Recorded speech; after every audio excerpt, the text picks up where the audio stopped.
Dobar dan i dobrodošli, poštovani gledatelji. Danas sam vas odlučila iznenaditi u susret Danu plesa i u susret novoj baletnoj premijeri u Hrvatskom narodnom kazalištu u Zagrebu, pa je naša draga gošća, gospođa Mirna Sporiš, prvakinja baleta Hrvatskog narodnog kazališta u Zagrebu, ali i plesna pedagoginja. Dobar dan, dobro nam došli. Dobar dan. Veselimo se Danu plesa i vi se veselite Danu plesa. Da, pa to je uvijek veliki događaj zato što je to Međunarodni dan plesa i obilježava se u cijelom svijetu, u svim kazalištima, teatrima na svijetu i uvijek se pročitaju poruke, jedna međunarodna i tu u Hrvatskoj se pročita jedna od nekog hrvatskog plesača, koreografa ili pedagoga. Uvijek svake godine netko napiše. Ove godine je napisao Miljenko Vikić, a lijepo se poklopilo zato što taj dan će na 29. četvrtog u podne će biti i objavljena njegova velika monografija. Tako smo svi sretni zato što je stvarno velika. On je bio svestrani baletni umjetnik i radio je na području cijele i bivše Juge i tu u Hrvatskoj i tu u Zagrebu. Zagrebačkom HNK je doživio i penziju. Tako da smo sretni da je onda ove godine njegova poruka. Evo, lijepo mu se poklopilo. Naravno, čestitke će uslijediti nakon 29. travnja. U podne. U podne u foajeu Hrvatskog narodnog kazališta, ali o tome će naravno biti još govora i kroz medije i mi ćemo nešto još upriličiti u tom povodu. A ja sam danas nekako željela zapravo vas približiti, vas osobno kao baletnu prvakinju, kao plesačicu s jako puno iskustva, kao ženu koja je doživjela razna iskustva, barem evo kad je vaša karijera u pitanju, svašta vam se izdogađalo. Pa sam htjela da počnemo priču kako ste vi kao djevojčica zapravo već odlučili da ćete se baviti baletom, a da ni sami niste svjesni kad se to točno dogodilo. I na koji način? Da, ovako, ja sad dosta čitam ove knjige neke o životu i onda sam naišla na podatak da stvarno se s tim rodiš. Neki, možda ne svi, odnosno možda svi to ne mogu sebi samo pročitati što im je neki cilj ili svrha života. Dugo se traže, da. Da, ja sam, ne znam, evo sa 5 godina sam rekla svojim roditeljima ja hoću biti balerina. Ja uopće se ne mogu sjetiti gdje sam ja to vidjela, vjerojatno možda i nigdje. Ali sam plesala i znala sam da hoću biti balerina. I onda su onako oni bili u čudu, mislim. I ništa, krenula sam na te baletne tečajeve, čak mi je Sonja Kastel bila jedna od prvih učiteljica. I onda sam krenula i u baletnu školu, naravno, upisala sam, prošla sam audiciju i završila u Zagrebu baletnu školu i bila sam odmah primljena u kazalište što je stvarno Sa 16 godina ste počeli raditi, to je zapravo čudesno. Zato što sam tak završila, to je bio sa 9 godina se počne prvi razred i ja sam završila 8 godina škole. I što sad? Mora se raditi? Da, i onda sam, još sam išla u srednju školu. Bila sam onda tek 3. razred srednje škole i onda sam morala polagati ispite, nisam mogla biti redovan više đak, a sva sreća da su mi to dozvoljeli u srednjoj školi, ali bila sam po cijele dane u kazalištu i to je meni bilo ono stvarno wow. Vi ste zapravo dobivali svakom stepenicom u vašoj karijeri potvrdu da ste dobro odlučili, tako je to slagalo se jedno na drugo. Pa je, da, imala sam ja naravno kriza ko nema kriza. Bože moj. Uvijek negdje malo skreneš, ali ja kažem mogu stvarno zahvaliti mami i tati koji su me uvijek vraćali na put i rekli ako si to izabrala onda se drži, nema ovo sa strane, nešto prođe i dođe. Moraš ići uvijek tamo gdje si zacrtala. Ako stvarno to želiš, a ja sam stvarno to željela i kažem hvala njima što su mi uvijek rekli sjeti se. Da. Već zarana su zapravo i nagrade potvrđivale da ste dobro odlučili. Dakle, uz roditelje koji su ona vječna podrška, kad god vi zastranite, oni vas vrate, nekako isprave taj kompas i dobro vas usmjere, ali i nagrade, dakle, već od ranih dana ste... Pa da, u baletnoj školi smo išli na natjecanja. To su bili u Novom Sadu, u Beogradu su bila tada natjecanja. Danas ih imamo su u Zagrebu, Mija Čorak Slavenska. Tada su bili tamo. I ja sam uvijek dobivala prve nagrade, onak sam bila stvarno mala mršavica, ali sam bila talentirana i imala sam tu neku radost i ono su to žiri je uvijek prepoznao. Zapravo to, da istinski živite to što ste im upravo izveli, to vas i dan danas čini vrlo specifičnom i vrlo posebnom baletnom prvakinjom.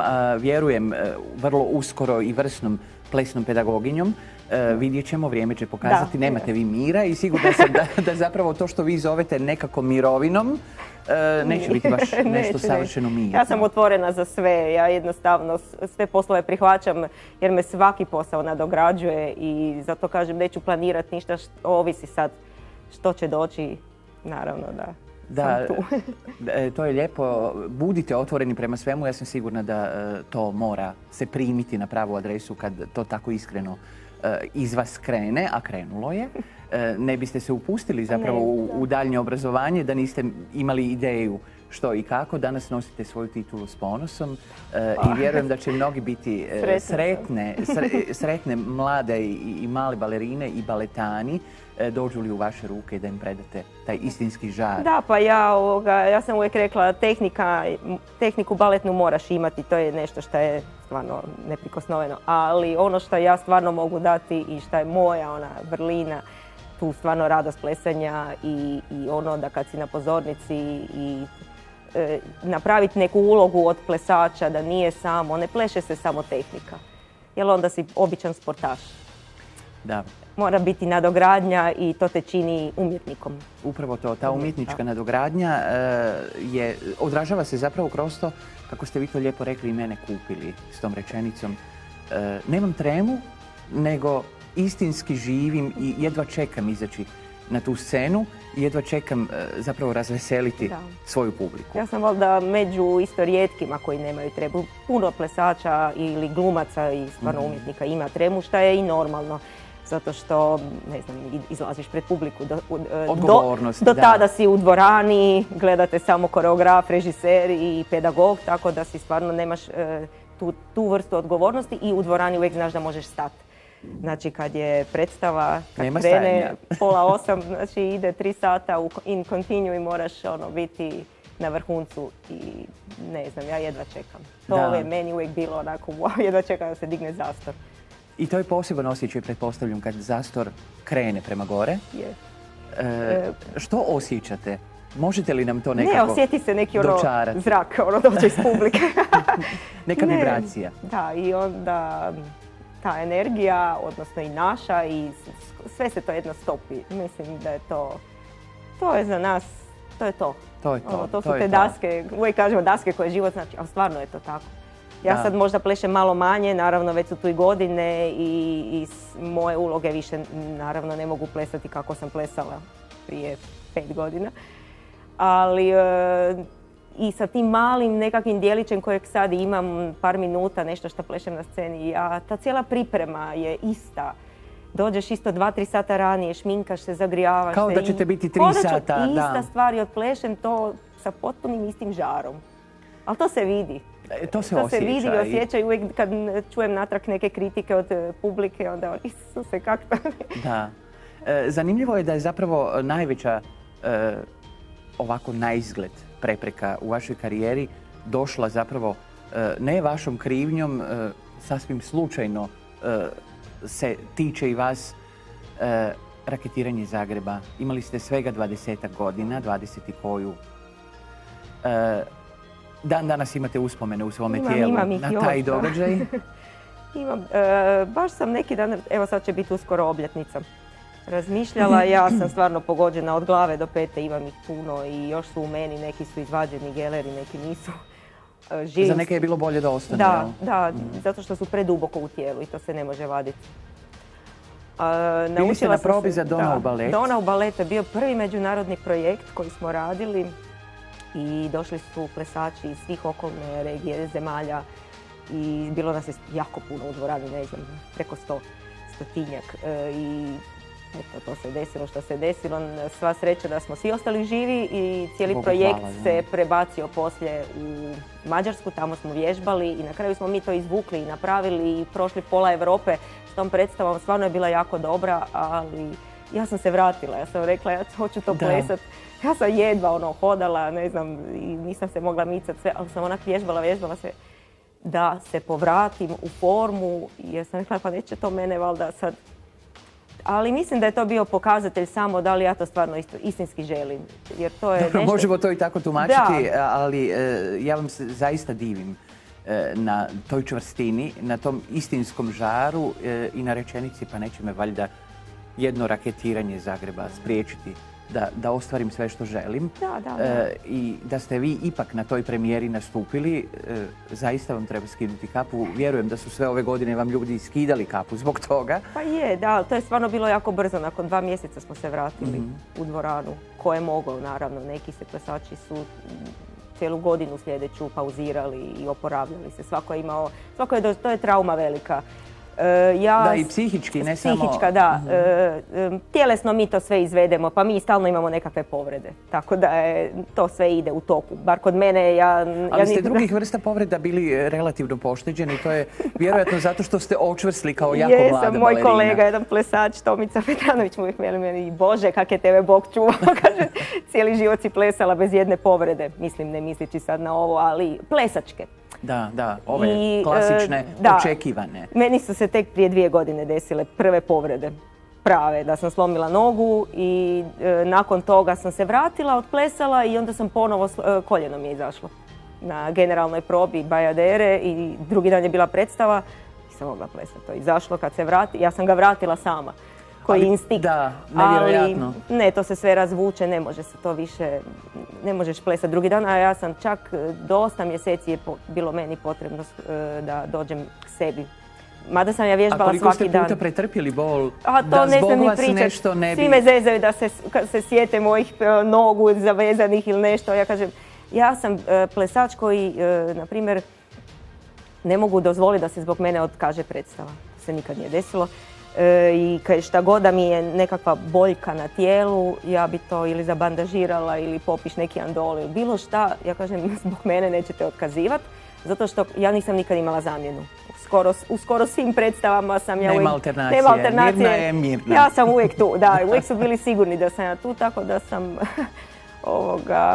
tako uvijek plesala. Ako bi netko drugi fali, onda bi se ja javila. Mogu ja. Pa biste i to nadomjestili. Da. Nekad sam i po 2 uloge znala plesati u jednoj predstavi. Nikad vam to nije bio problem? Ne, nije mi problem zato što od gledanja učim. Ne da učim namjerno, nego cijeli dan si u dvorani i onak sjediš dok drugi plešu i znaš već te korake. Tako da kad bi neko se tako razbolil na dan predstave, a nema isto zamjene, nešto kaže, znam ja, mogu ja. Sve sam usvojila, mogu ja. Pa nećete valjda ostaviti prazno mjesto. Da, i puno puta ste tako uletjeli. Rekli ste već da godine, nažalost, u baletu čine svoje i da, kako je ono, svjetski je rok balerine do 42. Baletani do 45. Mada bi ja rekla obrnuto. Nekako se dečki više potroše, mi smo žilavije, mi bi mogli duže nego oni, ali dobro. Ali eto, nije to tako baš... Ma da, a s druge strane, to je jako individualno. Ja vidim sad pod sebi, ja sam mislila da ja neću nikad. Ja ću plesati do 70. Ali dobro, da me nisu ove možda povrede snašle sad prije 2 godine, ja bi plesala i dalje s istim žarom. Jer je u meni taj jedan osjećaj da ja uvijek mogu i da mogu skakati onako kak sam nekad, sa 25. Tako da to je malo isto problem i glave. Zato što treba se, misliš da možeš. A opet teži ti je oporavak, moraš se duže zagrijavati, posle hladiti duže, rastezati, tako da ja to sve kao ne vidim, mogu ja, ali eto. To granice godine jesu i to je nekakva srednje, kako bi rekla, statistika pokazuje da su to jedne godine kad bi se trebalo otići naravno u penziju. A kako je kod nas to zakonski uređeno? Kod nas kad još nije. Kad vi idete u mirovinu? Kod nas nije, evo baš čekamo, sad bi trebalo biti na Saboru da se donese taj zakon o beneficiranom radnom stažu, da nas se penzionira sad. Na koji način? S nekim godinama kad više ne možete zapravo biti aktivni. Pa mislim da će se tražiti tako 42, možda 40, ne znam, za buduće generacije. I vani je isto tako. A kakva je sad situacija u baletu Hrvatskog narodnog kazališta u Zagrebu? Ima vas na papiru i brojčano zapravo ima jako puno balerina i baletana? Ima nas uvijek isto u biti, oko 80. Tako otprilike je plesača. Od kad sam ja došla 90. uvijek je tak isti broj. Samo što sad više aktivnih nema. Sad, tu je jedan problem. Taj problem. Taj problem što nitko nije, nas je jedno polovica skoro bi trebala otići u penziju. Naš polovica je starija od 40. I sad to bi se zapravo ovim zakonom moglo riješiti, mogla bi se otvoriti nova radna mjesta. To je naravno naš direktor Leonard Jakovina je sad isto je u biti ne da je jadan, nego onako ima nas, a nema nas, on želi raditi balete, a ne može jer nema plesača. A ima li onih u redu za čekanje? Naravno da uvijek ima u redu. Mladih plesača, dakle, ne trebamo se brinuti, to je malo zapravo manje možda iz naše baletne škole, mi smo uvijek, kod nas je uvijek bilo onako 2, 3 ili 1 na godinu. Naša škola ne producira toliko puno plesača kao na primjer vani, zato mi imamo jako puno stranaca. Naš cijeli balet, ovi svi mladi koji sada drže repertoara su pretežno stranci iz cijelog svijeta. Ali to će se isto tako, vjerujem, urediti ovim zakonom, jer onda ćete doći na svoje konačno da se pomladi malo ansambl, da evo vaše kolege u godinama blizu vas krenu recimo vašim stopama pa se obrazuju dalje, pa to u svoje slobodno vrijeme i sav taj žar mogu prenijeti zapravo na podmladak. Sad radimo, mislim, evo tu kod nas se sad dešava to da se možda usuglasimo kako je i vani, zato što u teatrima vani ipak se teatar brine za svoje plesače, zato što je kratki radni vijek. Pa dobiju neke mentorske statuse. Pa da, ili to, ili ostanu u kazalištu, ili oni imaju prekvalifikaciju, država ih plaća, ko hoće. Zato što ipak završiš sa 40 ili čak i mlađi. To su ljudi u naponu snage. I onda ako ti ponudeti da li hoćeš se prekvalificirati u nešto čisto drugo, nevezano za svoje zanimanje, ili ostati u kazalištu pa se preseliti na neko drugo radno mjesto. Sad nešto se pokušava evo tu kod nas implementirati u naš sustav, da. Zato što stvarno s 40 otići na cestu je... Da, mirovine kakve jesu nisu baš sasvim dovoljne za adekvatan nadam se da će nama izglasati Sabor veliku mirovinu. Pa ja se isto nadam, želim vam to iskreno, pa onda vi u svojim umirovljeničkim danima zapravo možete izabrati želite li mirovati ili želite biti aktivni. Da, i možemo izabrati, i nisu niti svi za pedagoga baletnog, niti ne žele. Mi stvarno radimo po cijele dane i nama je već dosta baleta, mislim nekima je onako puna kapa. Hoće izaći više, cijeli život plešeš od 5. godine, na primjer, računate moj staž, pa to je cijeli život. Vi ste tu mirovinu itekako zaslužili već. Tako da nekima se više ni ne pleše, ni ne predaje, ni ništa, neko hoće raditi čisto drugo, neko neće raditi ništa. Tako da se treba, stvarno smo onako osjetljiva jedna skupina umjetnika i malo treba se s nama onako pozabaviti, malo na ja se volim s vama pozabaviti i volim zapravo razgovarati o ovim temama zato što mislim da se prerijetko uistinu govori o ovom problemu, a to je objektivan problem. Evo, ansambl od 80-ak članova baleta Hrvatskog narodnog kazališta samo u Zagrebu, nećemo ulaziti sad u situacije u ostatku Hrvatske, tako je, ali tu zaista treba intervenirati, treba napraviti nešto da se riješi ova situacija.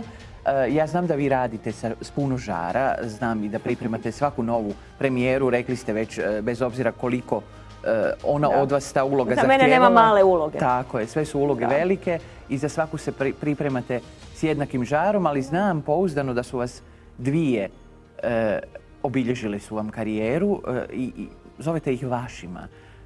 To je Orašar i to je Don Quixote. To su dvije uloge za koje kažete Orašar, da su vaše. Da, zato što sam ga plesala 20 godina i ulogu Klare, isto mi sam slavila obljetnicu svoju 20. A dobro, to je uloga djevojčice. Možda ona nije meni po nekom mom karakteru, zato je ova druga uloga po mom karakteru. Ja sam energična i Don Quixote je uloga Kitrije, nešto što sam oduvijek sanjala i željela i u toj, kao i u Orašaru, tako i u Don Quixotu sam otplesala sve uloge do one manje od ansambla, malih solo uloga i onda kad je došla ta glavna, to je bilo ono wow. To je to. Koreograf Dinko Bogdanić mi je dao tu ulogu i mogu samo hvala. I s tom predstavom me je i promovirao u prvakinju. To sam baš je ta predstava, ta uloga. To je bilo 2003. Da. Tako da nije moglo biti ljepše. Nije moglo biti ljepše. Da, na kraju je došla i izložba uz Orašara, je li tako? Da, to je nekako se poklopilo. Ja mislim da sam sad zaokružila Orašara cijelu, napravila sam krug. Sve što ste mogli dati Orašaru. To je bila prva predstava koju sam ikad i plesala kao dijete, kao mali miš. Znači u baletnoj školi, bila sam 2. razred osnovne škole i onda su nas izabrali. Vaslav Orlikovski je došao u dvoranu i gledao nas sve male, onda je izabirao Kokčev. Tako da je to bila prva predstava, a sa ovom izložbom koja je bila u Muzeju za umjetnost i obrt sam nekak završila, a ujedno moj dio teksta je u katalogu muzeja, a cijeli tekst je u biti moja završna radnja na akademiji. Tako da se poklopilo sve jedno s drugim. Baš ste jedan lijepi krug zatvorili. Što se Orašara tiče i vaše karijere, lijepo ste pospojili sve što se moglo. Istražila sam cijelu povijest te predstave u Hrvatskoj, odnosno u Zagrebu. Bazirala sam se na Zagrebački teatar, tako da sam to od 23. kad je prvi puta uopće bili su samo dijelovi Orašara od tada Čelkunčika, od Margarete Froman, do dan danas, do ove zadnje predstave od Ereka Dina, tako da... Koju ljudi obožavaju, istinski. Cijeli dijapazon. Ja mislim da koja god verzija da bude, da će publika obožavati. Mi smo se nekako sjedinili sa Orlikovskom verzijom, zato što smo ju plesali 30 godina i više. Naš teatar od 70. je na repertoaru bila do ove zadnje 2011. Znači jako puno godina i sve generacije su prošle kroz nju. Tako da i ona ima jedan poseban duh. Da, različite su. Da, prigodna je i tako, mislim da se svima sviđa, ne znam nikoga. Uvijek je ono da ne osjeti tu emociju. Ja mislim da dajemo svaki dan u 12. mjesecu da bi bilo krcano. Da bi bilo rasprodano, sigurno, da. Sigurno bi. I Don Quixote je isto tako jedna od uloga koje s pravom nazivate svojima. To su, sad ovako zvuči samo ta dva baleta zapravo da su, nisu. Ne, svaki je na svoj način. Meni su svi bili predivni i ne mogu, dobro ovako teško je izdvojiti. Naravno. Ne znam, i Kopelija, i Romeo i Julija, to je možda bilo jedina uloga koja je bilo možda tada, danas bi ja drukčije gledala na tu ulogu kao Lirskija, za razliku od svih drugih mojih uloga koje su uvijek bile onako snažne, dramske jako volim glumiti i to mi je nekak... Sad vi nama u natruhama zapravo na neki način sugerirate što biste vi napravili da se ovaj zakon donese, ne znamo mi nikad. Vi ste u svakom slučaju se pobrinuli za to da mirovina ili ti umirovljenički dani ne budu baš mirni. Pobrinuli ste se vi zato još ranije, s obzirom da ste kao djevojčice već naučili sve ručne radove i da ste pitali jednom prilikom, ne znam za koji je to balet bilo, ali pitali ste možete li vi sebi izraditi oglavlje, krunu. Jesam, i onda sam dobila dozvolu. I što se onda dalje dogodilo? Zato što sam cijeli život nešto plela, vezla i sad danas kad gledam te svoje radove ja kažem, sam ja to radila? Tako da sam počela raditi krune, jer obično nije bilo kruna. Kostimografiju bi napravili bi kostime predivne, ali kruna uvijek ili ta neka oglavlja su bila onak, joj šta imamo u fundusu, dajte nešto, izvadite staro, tako da nije bilo. Ja sam rekla, mogu ja to znam i onda sam počela raditi isto tako negdje oko 2003. I tako da sam napravila oko 30-ak predstava, šta baletnih, dramskih, opernih, to je ono kad je krenulo, baš je bilo bum, da. Tako da sam i ne samo krune, i Kapens, ja sam puno surađivala, u biti moji mentori su bili Ajki Škomerl i Dženisa Pecotić.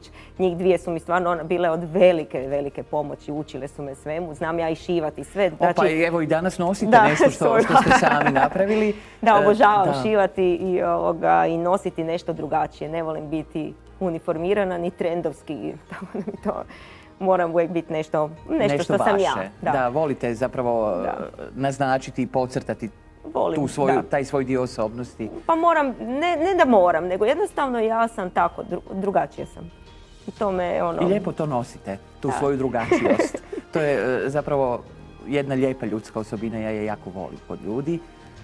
Kad nisu dio nekakve unificirane konfekcije, nego kad onako blago strše i to lijepo znaju nositi. To, evo, u ovom slučaju vam mogu reći da kod vas to osjećam. Mogu zahvaliti u biti zašto nisam stala nikad s time. Ne samo sa tim, osim baleta. Milko Šparenblek je uvijek govorio, dok nam je koreografirao ili plesao, on stvarno divan čovjek, svestran umjetnik.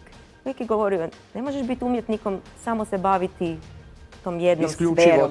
Samo vježbaš cijeli dan balet, odnosno u dvorani si u to u biti vježbaš samo fizički. Morate raditi, čitat, pisat, slikat, vest, štrikat. Izražavati se sve živo isprobati i to vas čini većim umjetnikom. I kompletnijim. Ali istina. Ja sam to ko mlada čula kad sam tek došla u kazalište. Ja sam rekla, što to govori? Kak da ja sad čitam, ja sam cijeli dan u kazalištu, kak da radim ovo? I onda sam tako malo po malo, nije to meni bilo nikakav napor, nego to mi samo otvaralo moje vidike. I onda sam zato, svaka moja uloga je i bila napravljena i odrađena onako cjelokupna. Nije bila samo fizički ili tehnički odrađena, nego je... Nego ste ju istinski živjeli. Da, zato što ipak ju doradiš sa svim tim. Da, kad dodate dio svoje osobnosti u svaku od tih uloga, onda ne može to publika ne osjetiti. To će se dogoditi i s novom premijerom. Nova premijera... Što nam možete reći za sad? Za sad, vrlo malo. 35.5. imamo još evo mjesec dana. Radi se punom parom. Ja mislim da je već dosta baleta napravljeno. Koreograf Leo Mujić, našoj publici poznat, on je već radio, mislim da mu je ovo 4. predstava. Znamo svi njegovu prošlu predstavu koja je enorman uspjeh postigla, Ana Karenjina, koja je stvarno bila, ja sam tam isto imala jednu malu ulogu, ali ta mala je toliko bila značajna da su ono svi zapamtili. Tako da je ono, stvarno hvala mu na tome i na pokazanoj opće časti i da mi ponovo poklanja jednu malu ulogu. Ja sam mama od Charlotte. Zezam se, napokon sam se dočepala uloga mama. Došle su i te godine. Dočekali ste i to? Da. Da, i tako da ja sam napravila, ja se pojavljam na početku, zato što je Leo Mujić je napravio, to će biti malo drugačije, evo, to je praizvedba u biti uopće baleta Glembajevi, praizvedba, jer do sad smo samo naravno upoznati sa dramom. Na daskama to gledali, ovim dramskim, ali evo prigode da on je upotrijebio i dramu i prozu, tako da će se... Dakle, kompleksne su uloge, bez obzira... biti će sve što je bilo i prije nego sama drama. Znači, sve što se događalo prije u životu Charlotte. Barunice. Prepustit ćemo mi našim gledateljima da oni pričekaju 30. svibnja, brzo će to, a onda će biti redovita, naravno među redovitim repertoarom, tako je. Vama, Mirna, mogu samo poželjeti puno uspjeha u svemu čega se dohvatite i poželjeti da nam čim prije dođete opet s nekim lijepim i novim vijestima. Hvala. Hvala vam najljepše. Hvala vama.